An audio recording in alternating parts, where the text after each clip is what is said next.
दिनैनि बे प्रेस मिटनि गेजेरजों जोङो फोरमायनो सानदों जि जोङो थांनाय समफोराव जि मोनबा डिस्ट्रिक्टजों लानानै जोङो मोनसे सावरायमेल खालामदोंमोन आरो बिनि गेजेरजों जोङो जि थांखांनाय बाथ्राफोरखौ लानानै जोङो सावरायनाय जादोंमोन।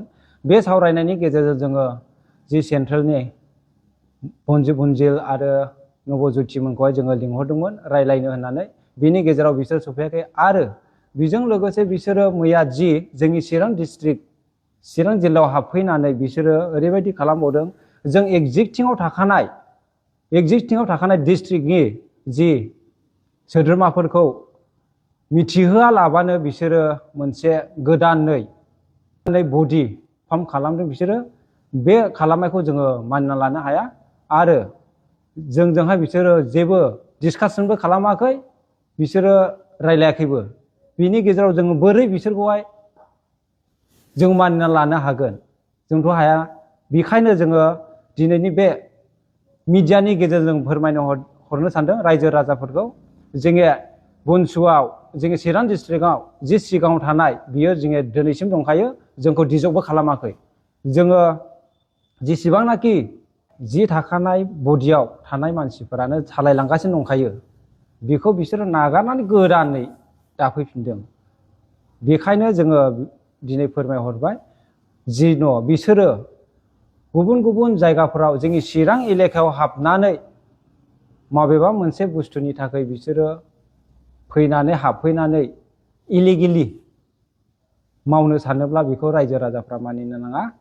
जोङो बेखौ जोंनिफ्राय बिथोन हरनाय जाबाय।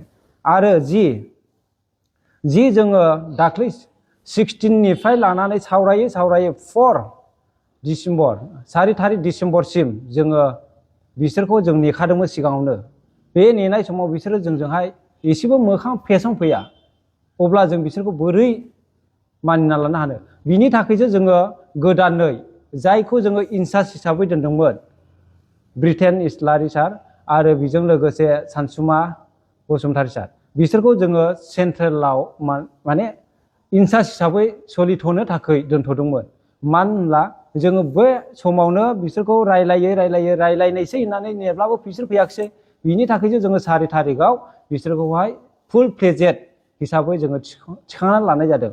अब्लाबो जि आगुनि प्रेसिडेन्टआ जोंनि आफादगिरिया बियो मानिना लानो हाया। बेफोरखौ जोङो गोबां एडभाइजारफोरजों सावरायमेल लानानैसो जोङो बे खामानिखौ मावनाय जादोंमोन। आरो दिनै मानि थाखाय अबे संबिधानाव दङ जोंनि बनसुनि संबिधानाव दङ गोदान जि थाखानाय बनसु डिस्ट्रिक्टआव थाखानाय सोद्रोमाफोरखौ नागारनानै गोदान दानाय, बेथ' मानिथाव जानो हाया। जि मैयानि जानानै थांखानाय बिसोरो जि पलिटिक्सआव इनभल्भ थाखानाय मानसिफोर, बिसोरो रिजिगनेसन होनानै थांखाबाय बनसुखौ। अब्लाबो दि बिसोरो बोरैदि बनसुआव हाबफैफिननो मोनखो, बेथ' गनायजाथाव नङा।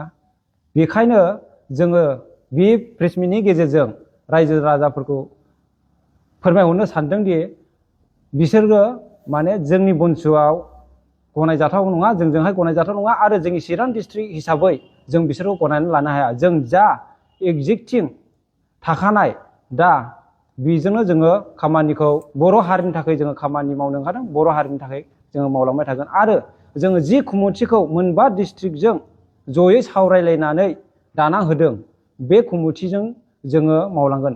जि जोङो एक्सपेक्ट खालामखानाय मानसिफोरजों जों थानानै बोरै मावबावनो? बिसोरथ' एडभाइजारफोरजोंबो गैखाला, गावसोर हारसिं माने बिसिनि सानखांनायजोंसो बिसोरो मावगासिनो दङ खामानिखौ। जों दा बिसोरजों थाया। बेखायनो जोङो बेनि मिडियानि गेजेरजों दिनै बेखौनो फोरमायहरनाय थाबाय।